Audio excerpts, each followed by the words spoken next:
el doctor Klimanovich, que es profesor regular titular de Derecho Procesal Civil y profesor de posgrado en la Facultad de Derecho de la Universidad de Buenos Aires, en las carreras de especialización en Derecho de Familia y Derecho Procesal, profesor de posgrado en la Facultad de Derecho de la Universidad de El Salvador en la carrera de especialización en Derecho Procesal, profesor de posgrado en la Facultad de Derecho de la Universidad Notarial en la carrera de especialización en Derecho Procesal, director del Departamento de Derecho Procesal de la Facultad de Derecho de la Universidad de Buenos Aires. Ha participado activamente en distintas comisiones de estudio del régimen procesal en materia de familia del Ministerio de Justicia y en la Ley de Organización y Procedimiento de la Justicia de Familia en la Ciudad de Buenos Aires. Tenemos un disertante que tiene el triple rol de ser abogado en el ejercicio de la profesión, de ser integrante de comisión legislativa y de ser docente y doctrinario. Entre sus obras publicadas más conocidas, El juicio de divorcio y separación personal, Medidas cautelares, Teoría de la prueba y medios probatorios, que ya está en 4ª edición, El debido proceso, realidad y debido proceso, el debido proceso y la prueba. Hoy se va a referir a un tema muy importante, que es el proceso del divorcio y dentro del proceso de divorcio la prueba. Ya Carneluti, en su obra sobre la prueba, decía que el juez se encontraba dentro de un minúsculo círculo de luces, fuera del cual todo era tiniebla. Detrás, el enigma del pasado, delante, el enigma del porvenir. Y ese minúsculo círculo de luces era la prueba. Así que, teniendo en cuenta que el doctor ha escrito muchísimo sobre medidas cautelares, yo creo que ante la gran verosimilitud en el derecho que puedo garantizar en su exposición y sin necesidad de caución de ningún tipo, a título de medidas autosatisfactivas, propongo un gran aplauso.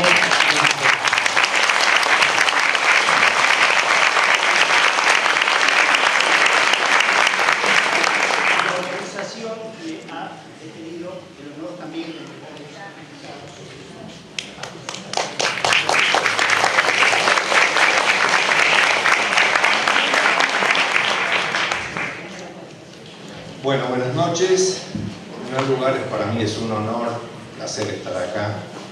Agradezco la invitación. Voy a hacer una pequeña rectificación a quien me presentó con tanta generosidad y elocuencia.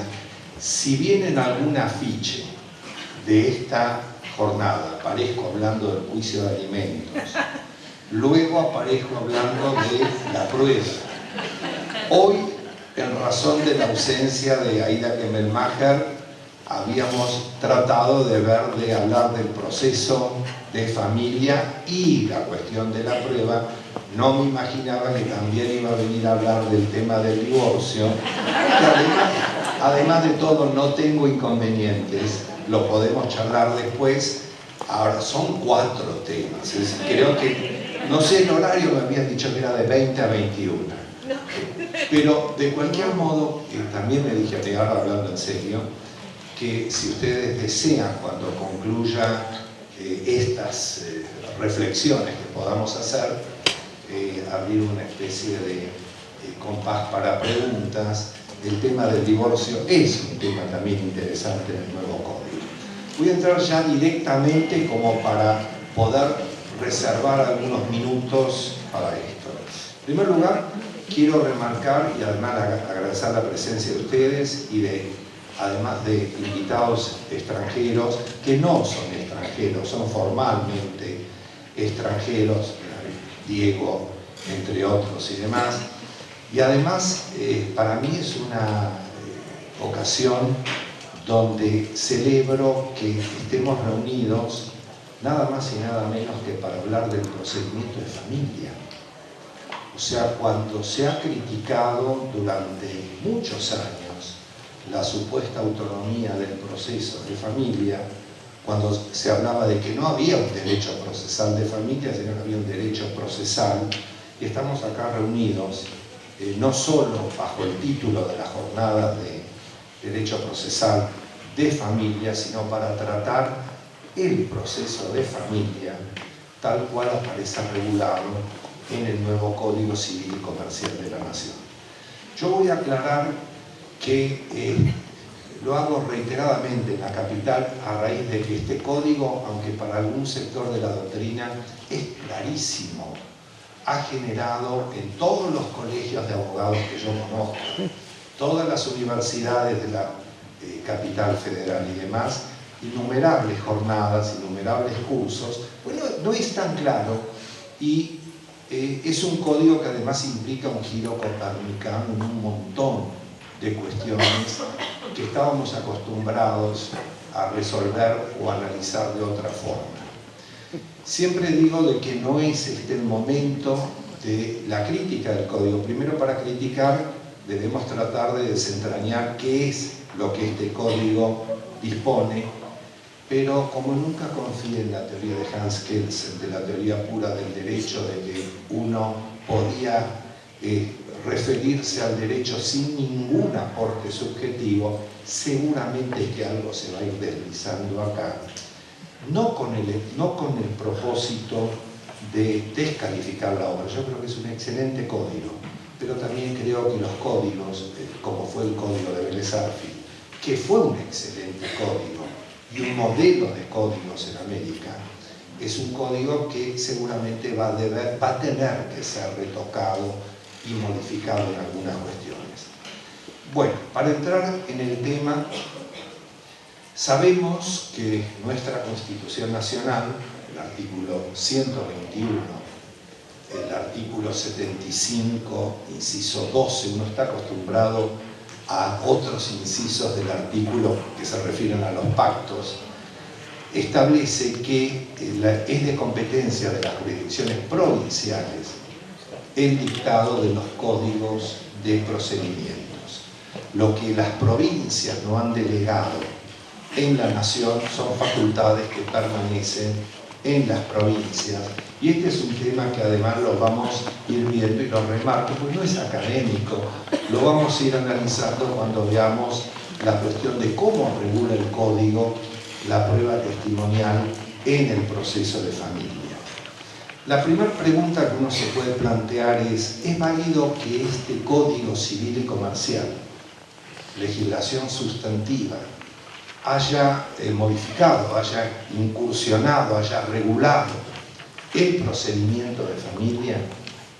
Yo creo que nuestra Corte ha dado respuesta a esto ya desde un viejo precedente, Correa Bernabé con Barros Mario, del 22 de junio de 1923, donde iba a admitir que el legislador nacional podía regular cuestiones del procedimiento cuando esas cuestiones del procedimiento apuntaban a asegurar la eficacia o la efectividad del ejercicio de los derechos materiales reconocidos en el Código de Fondo.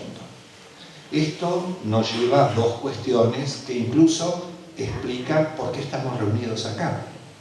Este legislador nacional regula cuestiones procesales con una profusión destacable.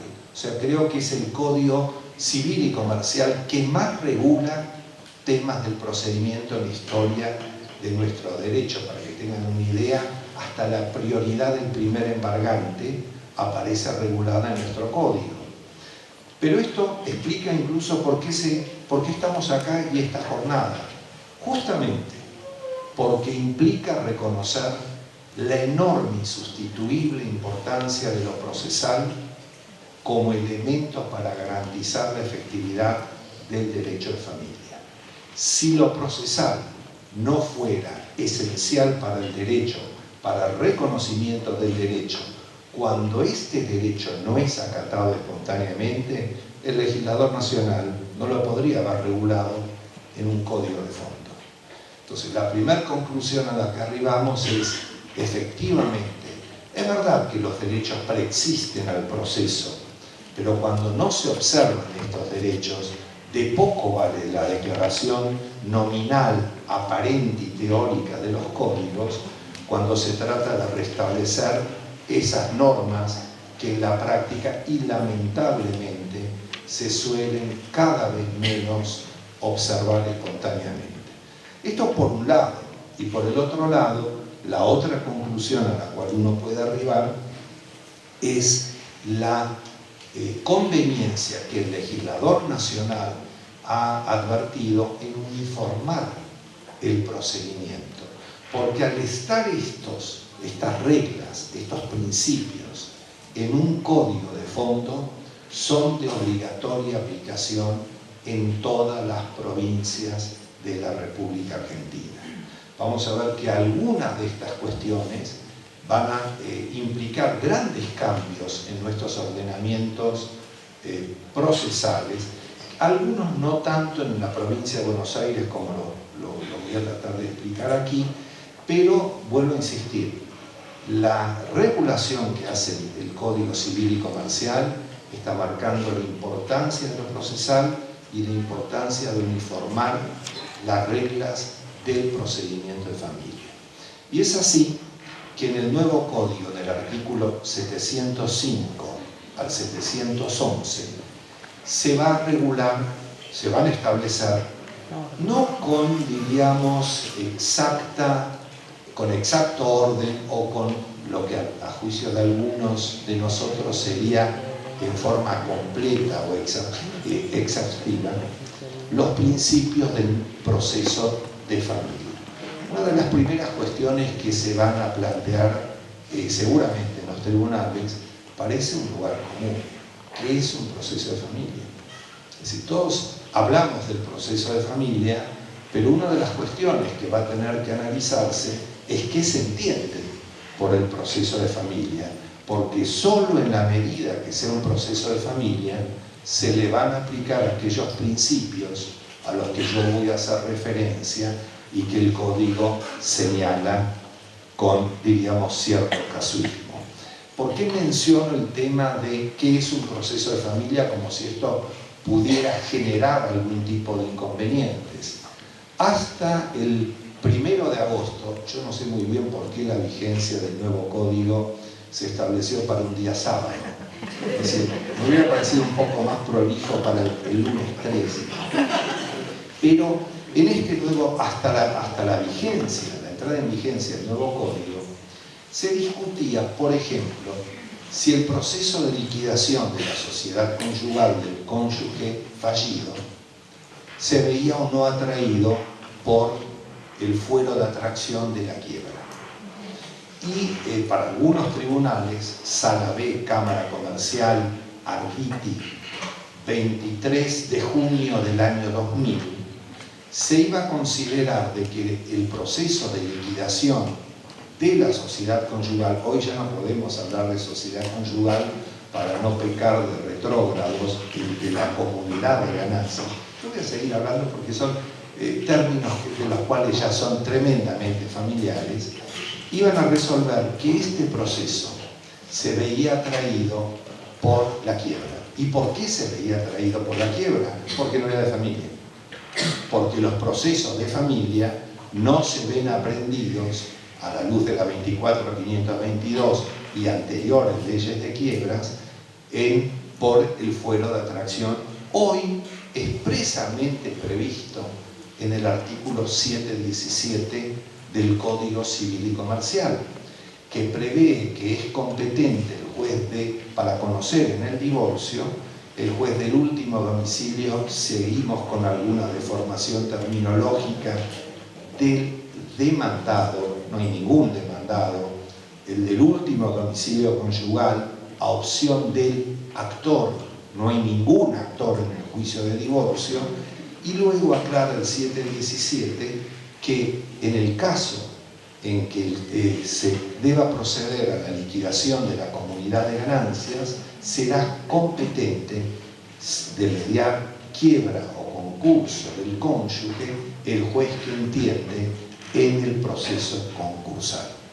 Por el otro lado, todos estamos acostumbrados a analizar un juicio de alimentos como un proceso de familia, Pero ¿qué pasa con el reclamo de alimentos del donante contra el donatario que no sean familia? Es un proceso de familia.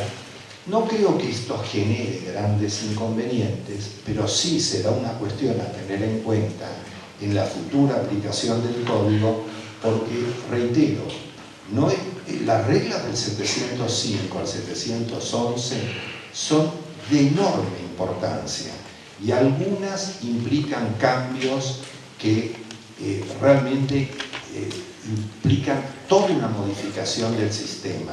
Lo podemos aplicar si es un proceso de familia.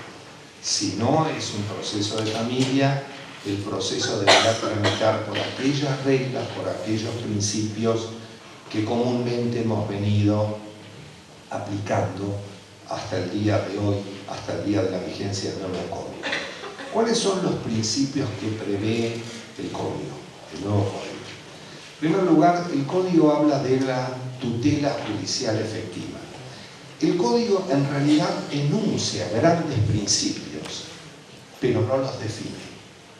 Este es un tema que por un lado puede entenderse como que es favorable, por el otro lado importa delegar en la función jurisdiccional el cometido, el cumplimiento de darle sustancia a este enunciado. Ustedes, dentro de todo en el ámbito provincial, cuentan con los fallos plenarios, con el recurso de inaplicabilidad de ley tendiente a uniformar la doctrina, con la autoconvocatoria de los tribunales. Pensemos en el fallo del plenario de Trelew, con la aplicación del divorcio a las causas en trámite. Nosotros en el ámbito nacional, a partir de la derogación del 303 y concordante del nuevo código, a raíz de la 26853, no tenemos el recurso de inaplicabilidad de ley que tenía por objeto uniformar la doctrina, ni tenemos la facultad de los tribunales de autoconvocarse para fijar la interpretación obligatoria para las mismas salas y los jueces que dependen de ese tribunal. En verdad, algún sector de la doctrina decía de que esto no había ocurrido, es como una especie de brujas al revés, que lo que se había derogado no se había derogado porque todavía en el ámbito nacional no se han creado los tribunales de casación civil, comercial, laboral y demás. Algún sector hablaba que esto no había ocurrido, pero no se ha dictado ningún plenario, salvo uno, desde el dictado de la ley, que es en virtud de habérselo concedido el recurso de inaplicabilidad antes de la vigencia de la derogación del código. ¿Por qué traigo esto a colación? Porque la labor de los tribunales nacionales va a ser mucho más compleja. Es decir, nos vamos a encontrar con que la sala A puede resolver determinadas cuestiones, la sala B esas mismas cuestiones en forma contradictoria, y no tenemos esa función casatoria que antes cumplía el recurso de inaplicabilidad en el ámbito nacional. Todo esto que no es una cuestión teórica, porque en definitiva el acierto, la suerte, la lotería de que sala o que juzgado a uno le toque, no la va a pagar tal o cual autor o tal o cual doctrinario, sino que la van a pagar las partes. O sea, es el justiciable el que tiene una dosis menor de previsibilidad en cuanto a la aplicación del derecho. Y seguramente lo vamos a encontrar en una enorme serie de cuestiones. Por ejemplo, pero simplemente para anunciarlo, ¿desde cuándo rige el código en materia de uniones convivenciales? ¿Se aplica de hoy para atrás con los 2 años o de aquí para adelante con los 2 años? De cualquier manera, ¿qué es la tutela judicial efectiva? Y la tutela judicial efectiva nos vamos a valer de la jurisprudencia y de la futura labor de los jueces. Se entiende por esa tutela judicial efectiva, a mi juicio, en primerísimo lugar, el empleo generoso, el criterio de amplitud en materia de medidas cautelares. No puede ser que si nosotros hablamos de un proceso de familia que asegure la tutela efectiva, estemos supeditando la tutela al resultado definitivo de la sentencia, que en el ámbito del proceso de familia puede sobrevenir, como de hecho es lo que ocurre, de no adoptarse tutelas preventivas previas cuando el derecho sea frustrado o cuando el perjuicio a las personas, a la familia, ya se ha producido. Y no me alcanza con el criterio de amplitud en la concesión de recursos, que además es el criterio predominante que ha venido aplicándose, sino también la tutela efectiva implica que los jueces abandonen estos dogmas de que la medida cautelar no puede coincidir con el objeto de la pretensión de fondo, porque en la medida, primero, que descartemos una realidad y además una aspiración, qué mejor que el objeto de una medida cautelar coincida provisionalmente con el objeto de la pretensión de fondo. ¿No es mejor en un juicio de alimentos tutelar el derecho del acreedor alimentario que embargarle un departamento al demandado para que el día de mañana, si el actor sobrevive o logra que la caridad de terceros o de parientes lo mantengan, pueda cobrar? Yo no tengo la menor duda que el objeto de la medida cautelar puede y debe coincidir en lo posible con el objeto de la pretensión de fondo. Que la Corte en alguna oportunidad haya dicho que no, sí, pero también dijo que sí. Camacho Acosta es un clarísimo ejemplo. Pardo en materia de derecho a la salud es un clarísimo ejemplo. Leyes que hayan establecido la coincidencia del objeto de la cautelar con el objeto de la pretensión de fondo, Código Contencioso Tributario de la Ciudad de Buenos Aires, artículo 177, la ley antigoteo, recuerdo épocas de los amparos, especificación, corralito y demás.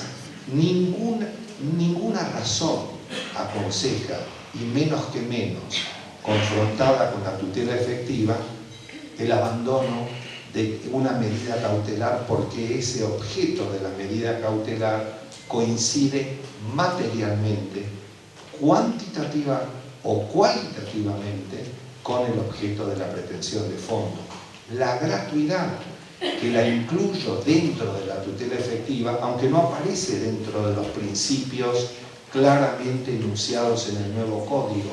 ¿Qué sentido tiene hablar de tutela efectiva si para obtener el acceso a la justicia solamente lo puede hacer quien cuente con recursos o quien tramite el largo, complejo beneficio de litigar sin gastos, con todas las implicancias que ello apareja? Yo recuerdo, por ejemplo, que la Corte ha hablado de tutela efectiva, 30 del 12 del 2014, en el caso Curray, donde se habla que la tutela efectiva depende de la gratuidad también. Más recientemente, el Tribunal Superior de Justicia de La Rioja, 25 de marzo del 2015, ha declarado inconstitucional la ley que prevé, fíjense, en Provincia de Buenos Aires, porque en el ámbito nacional no hay tasa de justicia en el proceso de familia, al menos en su etapa inicial. Aportes profesionales obligatorios, declara el Tribunal Superior de Justicia de La Rioja que es inconstitucional, porque conspira contra una tutela efectiva. Estamos hablando 25 de marzo del 2015, pocos meses atrás. Traigo a colación Provincia de Buenos Aires, aportes, tasa, sobretasa y demás, en un proceso en el cual, en un nuevo proceso en el cual se está hablando de tutela efectiva. Y la duración razonable del proceso. ¿Qué sentido tiene hablar de un proceso de familia que apunte a una tutela efectiva si la duración del proceso es irrazonable? La Corte ha sido muy clara con respecto a esto, cuando incluso ha limitado la duración de los procesos, Clarín, Cablevisión, DirecTV y demás, ha limitado la vigencia o la duración de las medidas cautelares, haciéndolas depender también del ritmo que se le imprima al proceso. Incluso fíjense que en el nuevo Código Civil y Comercial, en materia, algo voy a cumplir aquí con la invitación a hablar también del divorcio, en materia de medidas cautelares, el 722 prevé que el juez debe establecer un plazo de vigencia de las medidas cautelares, el tiempo y el proceso, la efectividad en la tutela que no puede depender de simples resoluciones nominales, donde claro, cuando la sentencia definitiva llega, quizás ya no es de interés para quien ha obtenido el reconocimiento del derecho en forma tardía. Y eso no es una consecuencia del juez lerdo o perezoso, es una consecuencia de que tampoco podemos resolver los conflictos haciendo tabla rasa de los derechos y garantías constitucionales. Por eso es que reafirmo la importancia que una tutela efectiva debe asegurarse y debe aplicarse para ello un criterio de amplitud en medidas cautelares y el abandono de dogmas carentes de todo sentido, como que la medida cautelar no puede coincidir en su objeto con el objeto de la pretensión de fondo.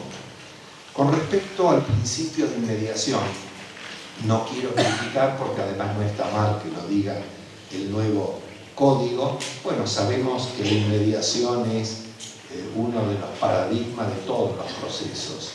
Es decir, el contacto del juez con las personas, con las cosas, mucho más aquí con las personas que intervienen en el proceso, con la familia, con aquellos que se ven afectados, el juez que baja la contienda, el juez que escucha con sus oídos en lugar de leer en un acta lo que un empleado con mayor o menor solvencia en la redacción de actas o en habilidades literarias puede volcar en un papel que no siempre es tan sencillo poner en palabras de imprenta lo que ocurre en la realidad práctica.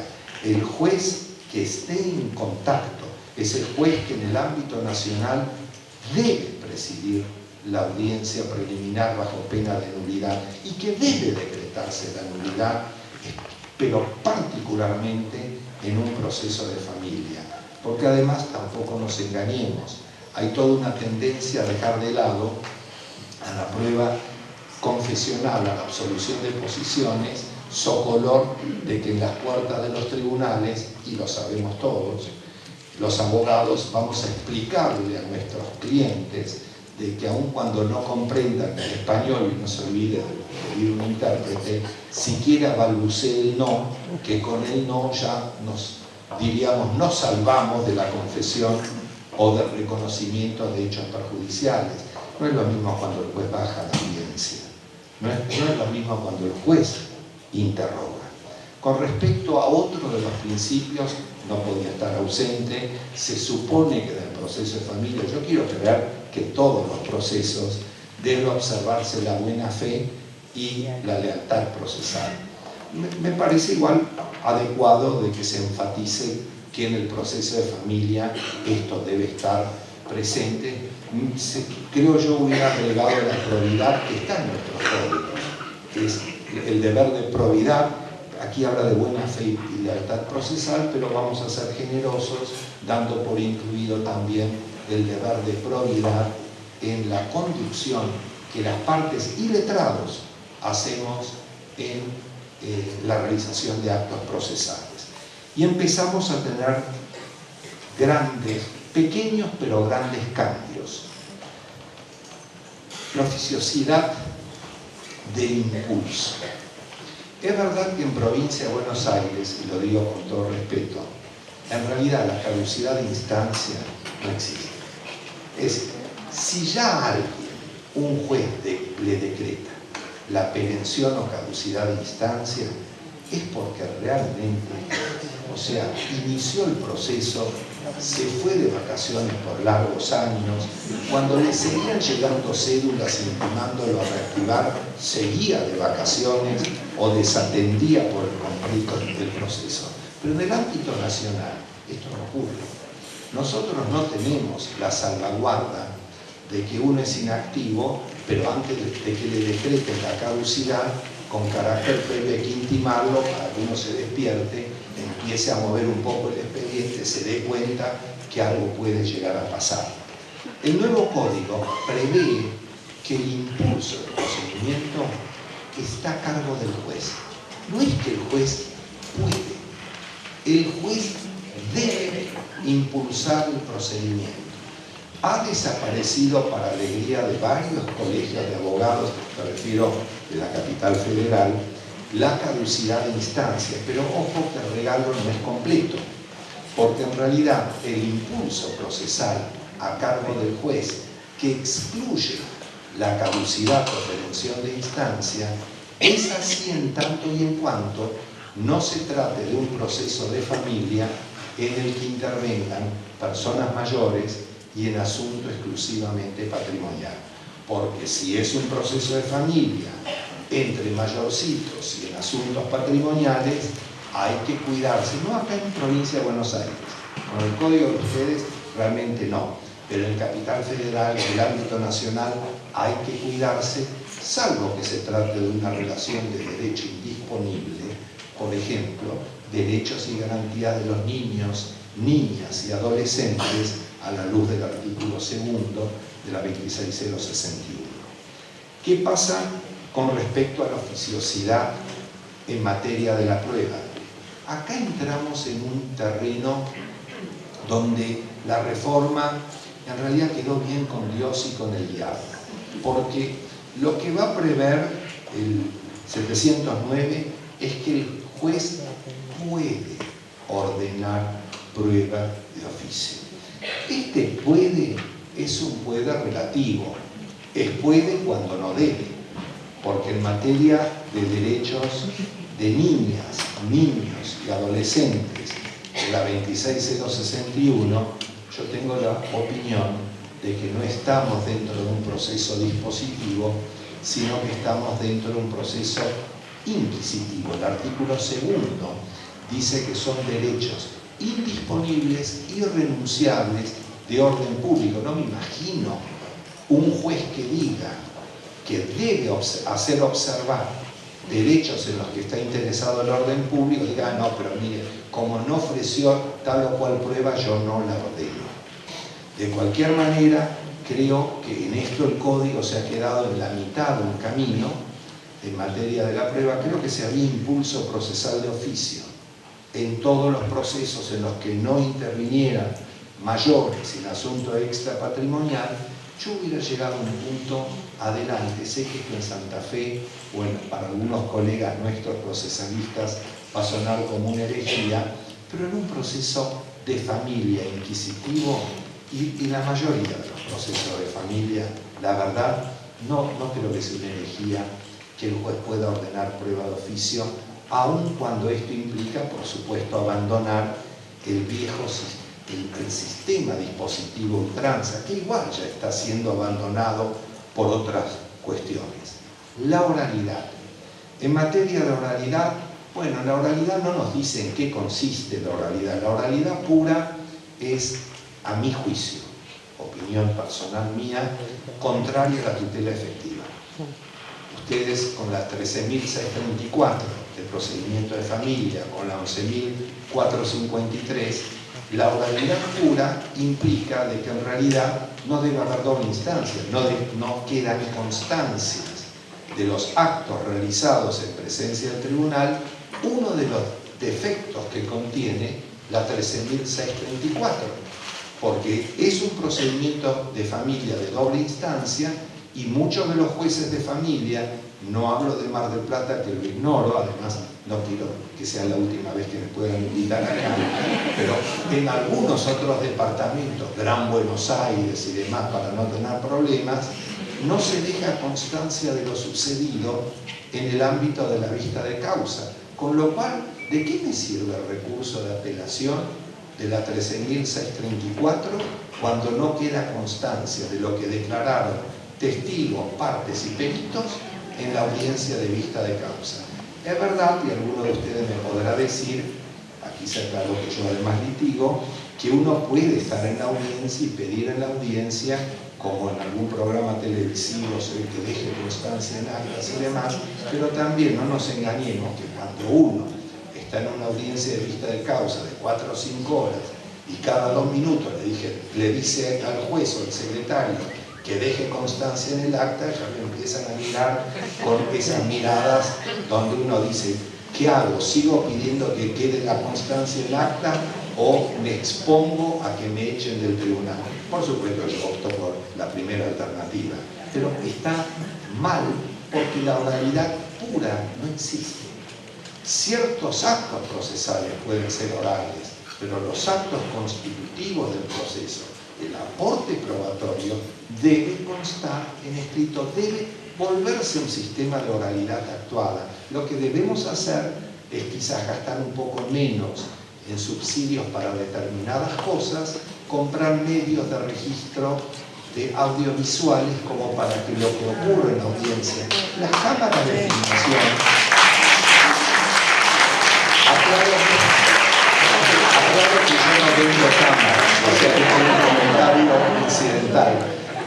Hoy en día una cámara para filmar lo que ocurre en una audiencia realmente tiene un costo que a veces uno se ve tentado a ir al juzgado y decir, mire, la pago yo, déjenla que quede para siempre, porque ha pasado que una audiencia en la cual se la registra a través de la cámara tarda muchísimo menos y además queda la constancia de lo que ha ocurrido. En verdad, y no tenemos tiempo para hablarlo, las pocas veces que con anterioridad alguno vio estos registros espontáneos, también había que establecer ciertos protocolos, porque la vez que a mí me tocó ver una de las pocas audiencias que se había videofilmado, cuando esto no existía y lo hacía, aquí alguna jueza presente lo va a reconocer, el juzgado 9, el doctor Cárdenas, creo que era, ¿no? No sé por qué motivos, pero el que se había dedicado a filmar tenía ciertas inclinaciones por filmar siempre la parte de la nuca de los que hablaban, con lo cual no se escuchaba nada, no se veían los gestos, y nosotros, claro, explicamos los procesalistas, como quien me ha presentado, como yo, que es mejor que el juez vea los gestos, cómo se sonroja la parte, pero no a través de la nuca. Siguiente principio, el acceso limitado al expediente. Yo pensaba que era un poco más general que el acceso limitado. El código habla que solo puede ser examinado por partes, representantes, letrados y auxiliares. En el ámbito nacional le agrego uno más, el consultor técnico. El perito de parte también, bueno, pero el perito de parte en el ámbito provincial es un auxiliar, pero el consultor técnico es un auxiliar de la parte, no es un auxiliar del tribunal. De cualquier modo, está bien limitar el acceso, la privacidad, más que el derecho limitado al examen del expediente, y se prevé que cuando sea imprescindible, el juez enviará el expediente a otro juzgado, pero si es más que imprescindible, y garantizando el otro juzgado la reserva. Yo me pregunto, ¿qué es lo que pasa con algunos programas de televisión donde se radican demandas o se contestan demandas, principio de reserva absoluto? 15 minutos después el periodista sabe lo que contestó, lo que pidió, qué declararon los testigos. Este tema de la reserva además se contradice con la 2272, porque la verdad yo le tengo miedo a la pérdida de los expedientes. A veces se pierden expedientes dentro de la misma circunscripción o jurisdicción. ¿Qué decir cuando uno lo mande, por ejemplo, a La Rioja, el expediente? Entonces, el sistema de la 2272 me parece un poco más ordenadito. Saquen fotocopias, ya que es tan importante, manden las fotocopias, certifíquenlas y dejen el expediente, porque aunque uno no lo cree, a veces se pierden los expedientes. No lo digo yo, no lo digo yo, lo dice el código cuando prevé el proceso de reconstrucción de expedientes perdidos. En cuanto a facilitar el acceso a la justicia, coincidimos, brillante principio, y le agrega la resolución pacífica de los conflictos. Yo parto de la premisa que hasta ahora la sentencia era un modo de resolución pacífica del conflicto. O sea, en verdad el proceso germánico, donde yo me batía a duelo, si el juez me dictaba una sentencia que no estaba de acuerdo, lo batía a duelo a los jueces, y era un combate, ya ha dejado de ocurrir. Ahora, yo hubiera puesto probablemente, y coincidiremos seguramente, Diego, la función conciliadora, la acentuación de la función conciliadora, porque en verdad la sentencia es un modo pacífico de resolver el conflicto. Es verdad que algún juez puede perder los estribos y darle un cachetazo al actor o al delatado, pero no es lo común. Yo al menos no lo he visto, mucho menos de juezas ni de jueces de familia. La especialización de los jueces. Yo diría un lugar común, debe tratarse de jueces especializados y con apoyo multidisciplinario. Vamos a tener un pequeño problema. En el ámbito nacional tenemos jueces y juezas especializados en derecho de familia y no tenemos una cámara especializada en derecho de familia, por más que reitero o aclaro que durante muchos años ha venido resolviendo conflictos de familia sin tener especialización, pero me parece que sería lo adecuado, es lo que prevé la 13.634 en provincia de Buenos Aires, aunque tampoco, no voy a hablar de Mar del Plata. Cuentan que en algunas jurisdicciones del Gran Buenos Aires, cerca de la ciudad, está la cámara, pero no está la sala especializada en familia todavía. Probablemente esto no tiene que ver con no tener la intención, hay que tener los recursos también para hacer esto. ¿Qué debe resolverse en materia de causas concernientes a niños? Perdón, no quiero problemas con el INADI. Niñas, niños y adolescentes, el juez debe resolver cuándo no, de acuerdo al interés superior del niño. Obviamente esto es una manda constitucional que además si la República Argentina no la observara, con las implicancias que esto trae, que es no aplicar el derecho argentino en contra de aquellas normas que contradigan el interés superior del niño. Por ejemplo, admitiendo el testimonio de consanguíneos o afines en línea directa de las partes, el interés superior del niño consagrado en los tratados se ve reasegurado por un tratado que yo siempre no me canso de reiterar, que cuando uno estudiaba en la Facultad de Derecho, algunos cuando estudiaban en la Facultad de Derecho y veían Derecho Internacional Privado, ¿quién leía la Convención de Viena sobre el derecho de los tratados? Nadie. ¿Quién creía que iba a tener un juicio en el cual iba a aplicar el derecho de los tratados de Viena? Ley 19.1865, artículo 27. Ojo, ese artículo 27 que dice que ningún país signatario de un tratado puede oponer su derecho nacional en contra de los términos de un tratado. Así que todo lo que contradiga provincial, nacional, federalmente los términos del tratado, Convención Internacional sobre los Derechos del Niño, que lo contradiga, viola la Convención de Viena, con lo cual habilita el recurso extraordinario porque compromete la autoridad de la República. Así que este tema del interés superior, que ha llevado, a mi juicio, a abandonar la única instancia de los tribunales colegiados de la provincia de Buenos Aires, porque algunos de nosotros sosteníamos que el interés superior del niño impone la doble instancia también en el procedimiento civil. Y así finalmente la 26061 iba a reconocer en el artículo 27. ¿Qué pasa con la opinión? En materia de opinión de niñas, niños y adolescentes, agrega el código, y de personas mayores con capacidad restringida, el juez debe atender, debe tener en cuenta la opinión de niños y de la persona mayor con capacidad restringida y valorarla según su discernimiento y la naturaleza de la cuestión que se debate. Con respecto a la prueba, y empezamos a entrar en un terreno interesante y yo diría bastante picante. Se prevé el principio de libertad de la prueba. ¿Qué implica libertad de la prueba? Yo me resisto a pensar que libertad de la prueba es que el juez se pueda valer de cualquier medio de prueba. El juez se puede valer de cualquier medio de prueba lícito.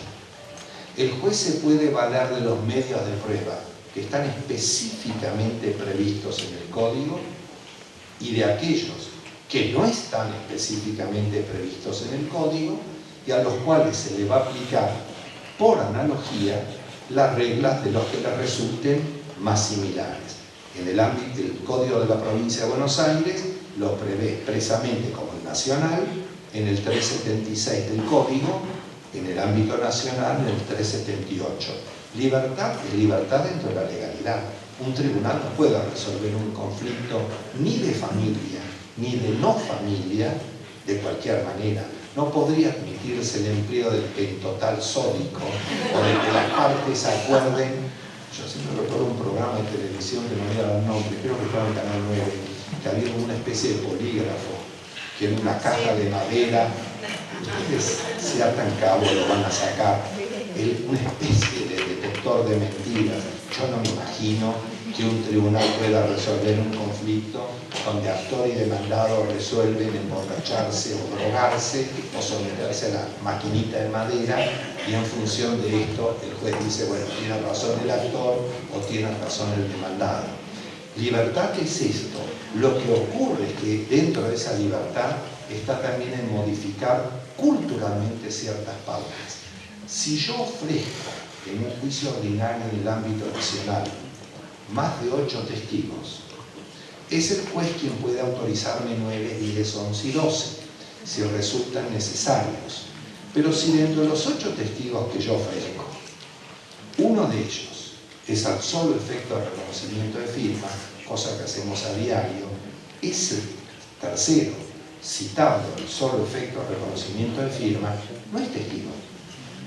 No está declarando sobre hechos que percibió con sus sentidos, no ha participado en hechos, está reconociendo simplemente su firma.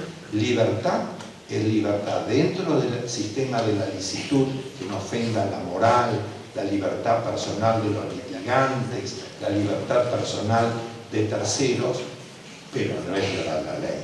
No es que cualquier medio de prueba valga con tal de que salgamos de un tribunal con una sentencia tipo versión Maquiavelo, donde el fin justifica los medios. Por encima de este código está la Constitución Nacional, y la Constitución Nacional prevé el derecho de defensa en juicio y las formas lícitas de resolver los conflictos. Con respecto a la flexibilidad, el tema de la flexibilidad, que es otro de los principios de la prueba, tampoco es definido en el código.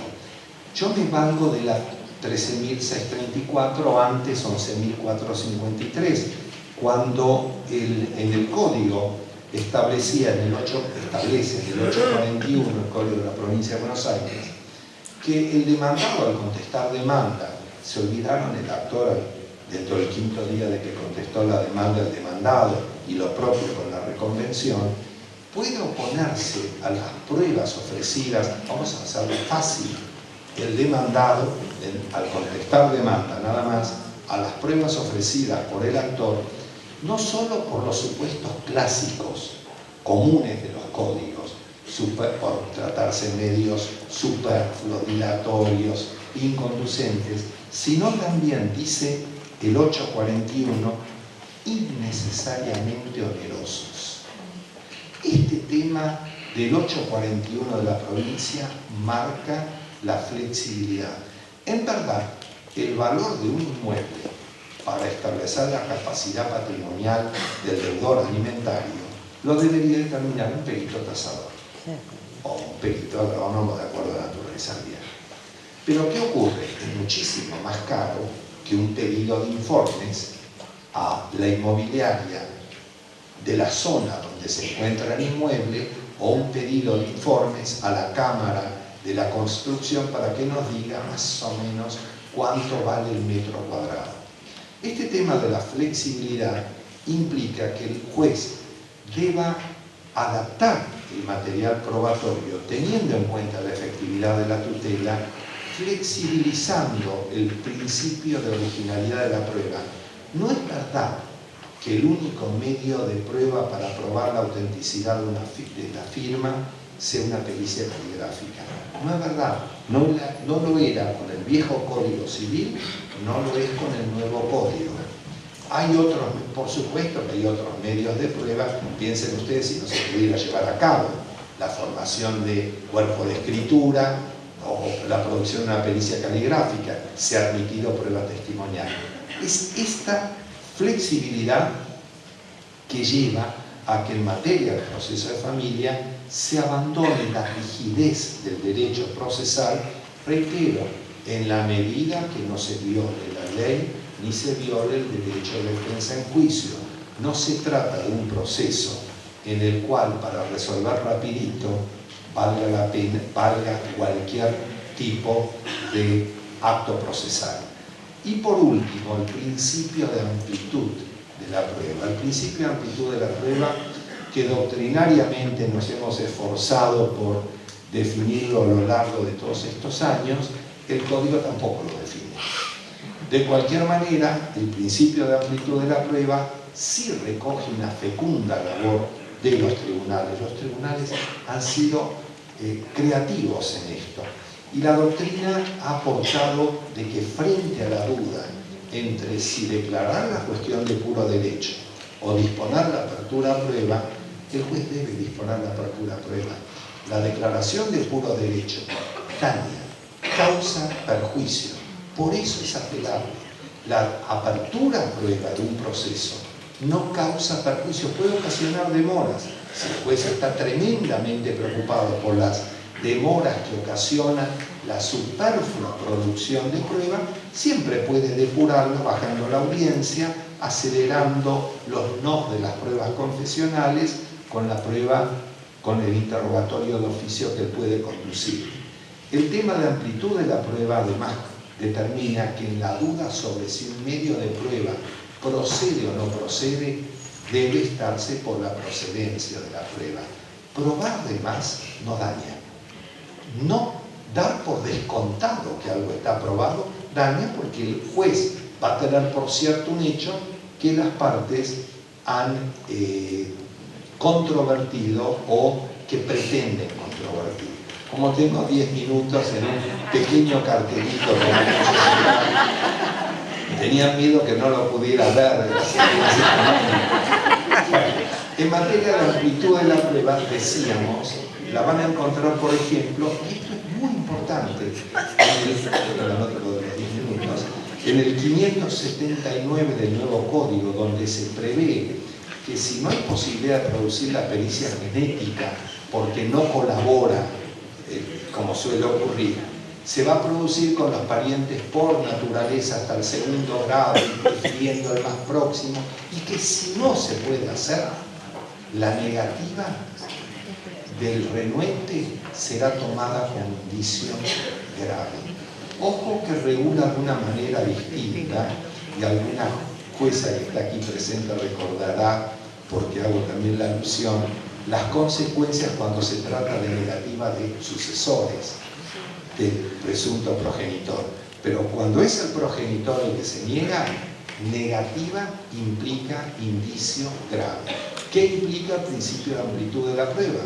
Que por la negativa, basta la sola negativa para tener por cierta o por no cierta la filiación que se está reclamando. Esto, agregado además con la cuestión de la tutela efectiva y de la flexibilidad. Nuestros códigos hablan de la prueba de presunciones. Yo además les quiero aclarar que según mi reloj serían 12 minutos cuando pasaron los tiempos. La prueba de presunciones, estamos negociando. La prueba de presunciones 163 del Código establece que es prueba, las no establecidas por la ley, cuando por su número, gravedad y concordancia concurran a formar la convicción del juez de acuerdo con la regla de la sana crítica. La sola negativa puede dar lugar a una presunción cuando el 163 habla cuando por su número, lo cual supone más de uno, Por supuesto que sí, y quien no lo comparta, por el principio de flexibilidad y libertad, tendrá que tomarlo como un medio de prueba innominado, pero autorizado por el 376 del Código Procesal, que es este que dice que en aquellos casos de medios de prueba no previstos específicamente por el Código, se estará a aquellos medios que por analogía les sean similares. Entonces, a mi juicio, esta reforma implica una verdadera solución que además debe aplicarse así en el ámbito de reclamación de filiación. No en el ámbito de sucesores, pero como no vamos a tener el tiempo de hablar, simplemente lo menciono. Gran acierto de la reforma. Se prevé en el 7.10 la carga dinámica. ¿Qué es la carga dinámica? Debe probar aquel que está en mejores condiciones de hacerlo. Se abandona el criterio de que prueba el actor, prueba el que afirma, prueba una u otra parte, el que está en mejores condiciones de hacerlo. Ojo que este mismo código regula de otra manera las cargas dinámicas, que no es un descubrimiento argentino, es de Venta, ya en 1820 y pico, ya decía que debe probar, la carga debe estar en cabeza de quien esté en mejores condiciones de hacerlo o quien pueda producir la prueba con menores gravámenes, perjuicios y demás. 1735 del Código Civil y Comercial regula la carga dinámica en materia de daño de una forma que a mi juicio no deja resquicio por criticar. El juez puede aplicarla y si la va a aplicar, se la debe informar a las partes. ¿Para qué? Para que las partes ajusten sus escritos y ofrezcan la prueba, porque claro, pobre, el demandado creía que la carga la tenía la parte actora. Acá el juez lo llama 2 días antes del llamamiento de auto para sentencia, le dice, no, mire, les quiero dar una buena noticia, voy a aplicar la teoría de la carga dinámica, con lo cual, economía procesal a pleno. Vuelve el proceso para atrás, el actor ofrece la prueba porque ya tiene que probar, por si acaso el demandado tiene que ofrecer su prueba y demás.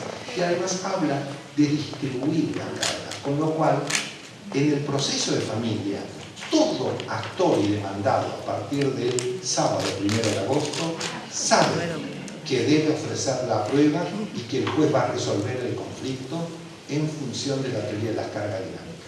En cambio, en un proceso de daños donde el juez puede aplicar la teoría de las cargas dinámicas, recién lo vas a ver 1 año o 2 años después, si es que el juez resuelve aplicar la teoría de las cargas dinámicas. Y entramos en la parte más sencilla de la reforma. El código prevé que quedan 8 minutos y no he detenido 10, quedan. Ustedes festejan porque quedan menos tiempo.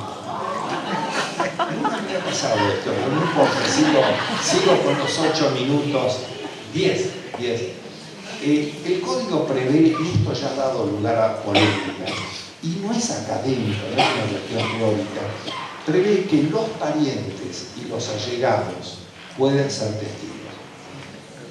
Yo juro que conozco quiénes son parientes en el nuevo Código Civil y Comercial. Sé que son consanguíneos, sé que son por afinidad, pueden ser en línea directa, pueden ser en línea colateral. Yo lo conozco. Conozco el principio de amplitud de la prueba, algo más o menos uno intuye. Sin embargo, con la lectura del código, aquí no dice todos los parientes, dice los parientes. 121 de la Constitución Nacional, 75 inciso 12 de la Constitución Nacional, facultades no delegadas por las provincias en la Nación. ¿Quién determina qué parientes pueden ser testigos? A mi juicio, la provincia de Buenos Aires, la provincia de La Pampa, la provincia de La Rioja y demás, porque no han delegado en la Nación. La Nación podía haber resuelto que eran todos, poniéndolo. Como la Corte ha dicho, y yo soy un profundo lector de la jurisprudencia de la Corte, que no se presume la imprevisión del legislador, Yo parto de la premisa que si alguien quería regular y uniformar el proceso de familia en materia de prueba vinculado con los parientes, le bastaba con un agregadito sencillísimo. Antes de los, todos. Con lo cual no había ninguna duda. La duda se va a plantear, van a haber jurisdicciones en las cuales van a decir, no, discúlpeme, en el ámbito nacional el consanguíneo no puede ser, en línea directa no puede ser testigo. Si la causa se refiere a un niño, todavía por la Convención de Viena sí podría serlo, pero si no se refiere a un niño al proceso de familia, tengo mis serias dudas. De cualquier manera, lo que viene después es lo peor. ¿Por qué? Porque agrega el 711, que después de denunciar a los parientes, los allegados, que el juez está facultado para no admitir la declaración de personas menores de edad. Yo, la verdad, a mí me tomó de sorpresa cuando leo el anteproyecto o el preanteproyecto, el anteproyecto, el código ahora. No lo entiendo, porque hasta ahora los que están en el Poder Judicial y los que estamos del otro lado, el testigo era el que había cumplido 14 años. ¿Por qué el juez en un proceso de familia donde hay poca prueba, donde se busca la tutela efectiva, donde se habla de amplitud de la prueba, donde se habla del acceso a la justicia, donde se habla del interés superior del niño, el juez puede no resolver que declare una persona menor de 18 años de edad? ¿Cuál es el motivo? ¿Cuál fue el inconveniente que hasta ahora generó en más de 100 años de historia la declaración de un testigo que eran de 14 y que en el derecho anglosajón incluso se busca que baje la edad y que sea el juez el que analice el grado de madurez de él? Yo no lo comprendo, la verdad que no lo comprendo, y además creo que es inconstitucional, porque si estoy en un proceso de familia en el cual ofrezco 4 testigos de 17 años, porque en un proceso de familia los que litigamos, los que resuelven, los que son jueces de familia, no abunda la prueba. Los hechos no suelen ocurrir en presencia del portero, de cualquier persona. Ofrezco 4 testigos, inicio la demanda, le explico a mi cliente que el nuevo código habla de tutela efectiva, principio de amplitud de la prueba, facilitar el acceso, todo.